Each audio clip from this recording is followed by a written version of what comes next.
ನಾವು ಪ್ರತಿದಿನ ಬರೆಯುವ ಪೆನ್ನನ್ನ ಕಂಡುಹಿಡಿದದ್ದು ಈ ದೇಶದಲ್ಲೇ. ಈ ದೇಶಕ್ಕೆ ಒಟ್ಟು 13 ನೋಬೆಲ್ ಬಹುಮಾನಗಳು ಬಂದಿವೆ. ಯುರೋಪ್ ಖಂಡದಲ್ಲಿ 3ನೇ ಅತ್ಯಂತ ಎತ್ತರದ ಬಿಲ್ಡಿಂಗ್ ಈ ದೇಶದಲ್ಲೇ ಇದೆ. ಈ ದೇಶದಲ್ಲಿ ಹೆಚ್ಚು ಜನರು ಇರೋದಿಲ್ಲ.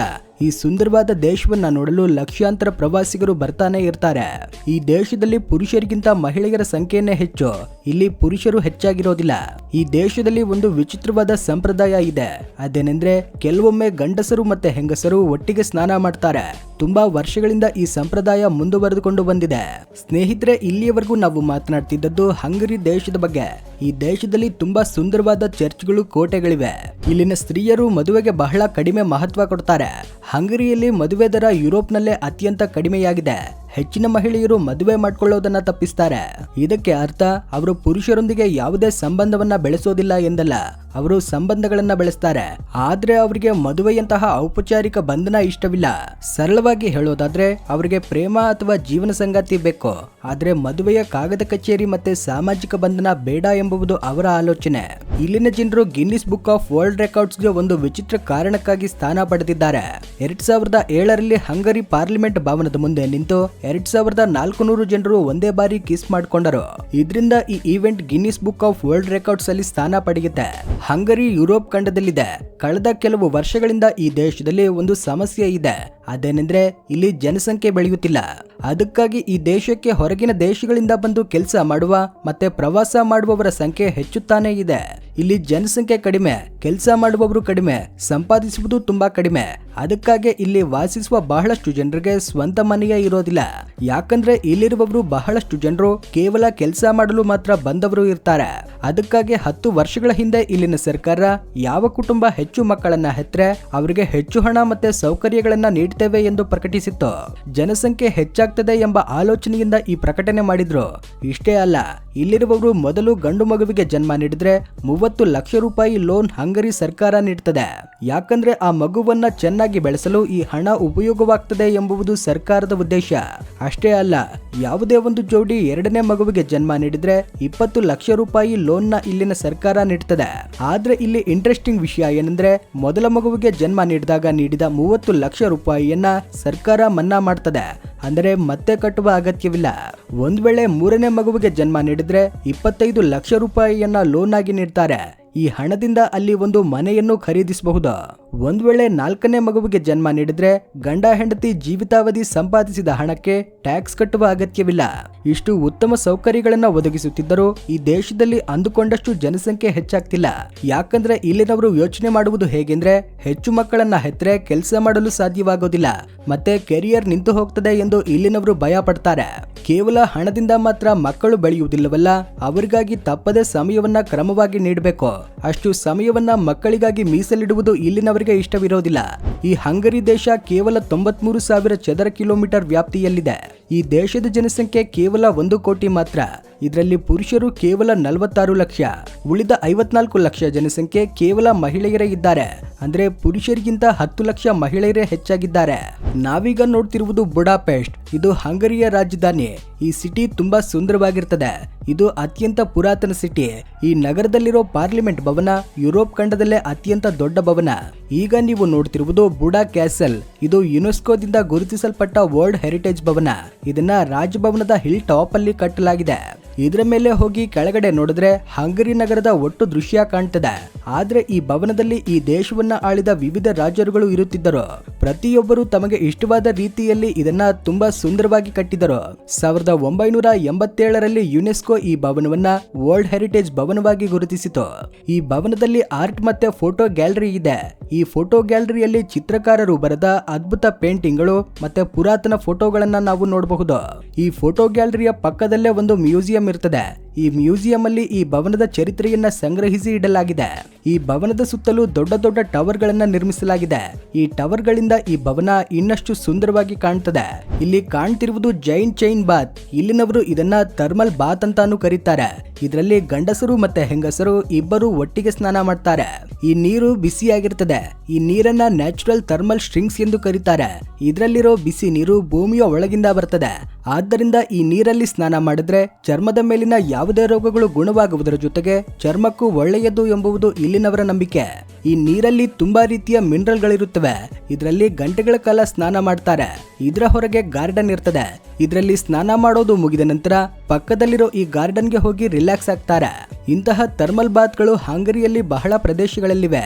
ಇಲ್ಲಿ ನಿಮಗೆ ಕಾಣ್ತಿರುವುದು ಹಂಗರಿ ದೇಶದಲ್ಲಿರುವ ಅತಿ ದೊಡ್ಡ ನದಿ ಮತ್ತೆ ಯುರೋಪ್ ಖಂಡದಲ್ಲಿ ಎರಡನೇ ಅತಿ ದೊಡ್ಡ ನದಿ. ಈ ನದಿಯ ಹೆಸರು ಡ್ಯಾನೂಬ್ ನದಿ. ಇದು ಹಂಗರಿಯಲ್ಲಿ ಪ್ರಾರಂಭವಾಗಿ 10 ದೇಶಗಳವರೆಗೂ ಪ್ರಯಾಣಿಸುತ್ತದೆ. ಹಂಗರಿ ದೇಶದಲ್ಲಿ ಹಂಗೇರಿಯನ್ ಭಾಷೆಯನ್ನ ಮಾತನಾಡ್ತಾರೆ.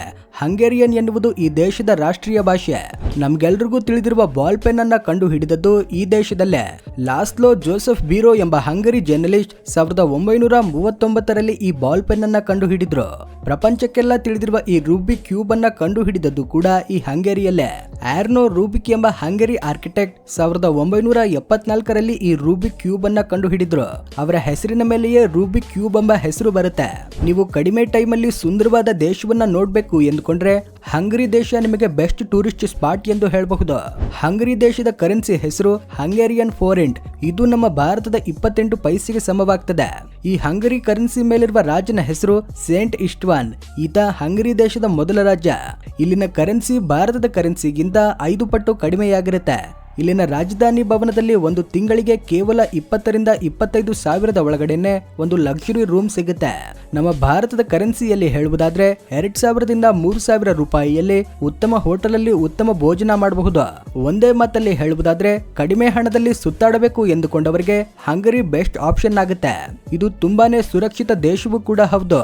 ಈ ದೇಶದಲ್ಲಿ ಕ್ರೈಮ್ ರೇಟ್ 1% ಗಿಂತ ಕಡಿಮೆ ಇದೆ. ಅದಕ್ಕಾಗಿ ಈ ದೇಶಕ್ಕೆ ವರ್ಷಕ್ಕೆ 1,70,00,000 ಪ್ರವಾಸಿಗರು ಬರುತ್ತಿರ್ತಾರೆ. ಈ ಸುಂದರವಾದ ದೇಶಕ್ಕೆ ಹೆಚ್ಚಾಗಿ ಹನಿಮೂನ್ಗಾಗಿ ಬರುತ್ತಿರ್ತಾರೆ.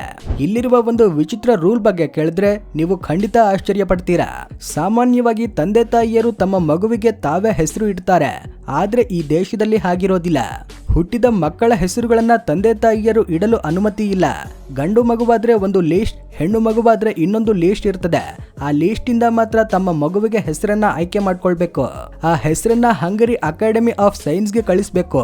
ಆ ನಂತರ ಹೆಸರು ಓಕೆ ಆದ ನಂತರವೇ ಆ ಹೆಸರು ಫಿಕ್ಸ್ ಆಗುತ್ತೆ. ಸ್ನೇಹಿತರೆ, ಹಂಗರಿಯಲ್ಲಿ ಒಂದು ಬಹಳ ವಿಚಿತ್ರವಾದ ಕಾನೂನು ಇದೆ.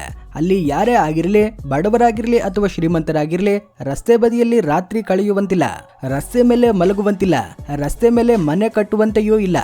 ಯಾರಾದ್ರೂ ರಸ್ತೆ ಮೇಲೆ ರಾತ್ರಿ ಉಳಿಯಲು ಪ್ರಯತ್ನಿಸಿದ್ರೆ ಅಥವಾ ಬೆಂಚ್ ಮೇಲೆ ಮಲಗಲು ಯತ್ನಿಸಿದ್ರೆ ಪೊಲೀಸರು ಅವರನ್ನ ತಕ್ಷಣ ಹಿಡಿದುಕೊಂಡು ಹೋಗ್ತಾರೆ ಅಥವಾ ಅವರ ಸಾಮಾನುಗಳನ್ನೇ ತೆಗೆದುಕೊಂಡು ಹೋಗ್ತಾರೆ.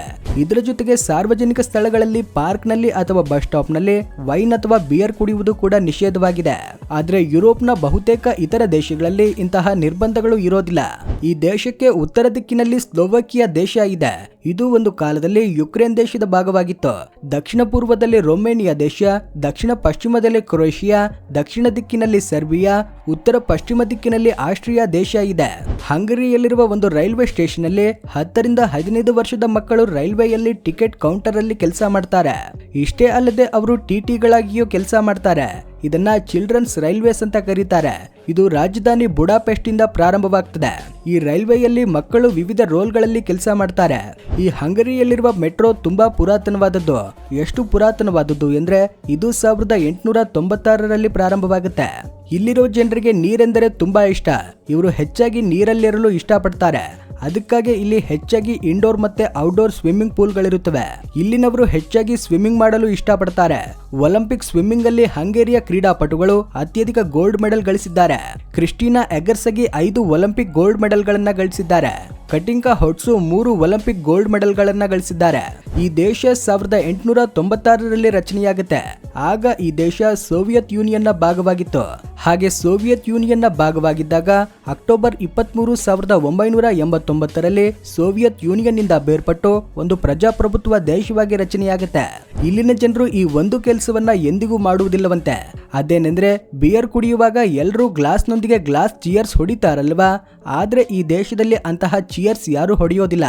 ಯಾಕಂದ್ರೆ ಆಸ್ಟ್ರಿಯಾ ಮತ್ತೆ ಹಂಗರಿ ನಡುವೆ ನಡೆದ ಯುದ್ಧದಲ್ಲಿ ಹಂಗರಿ ಸೋತಿತ್ತು, ಆಸ್ಟ್ರಿಯಾ ಗೆದ್ದಿತ್ತು.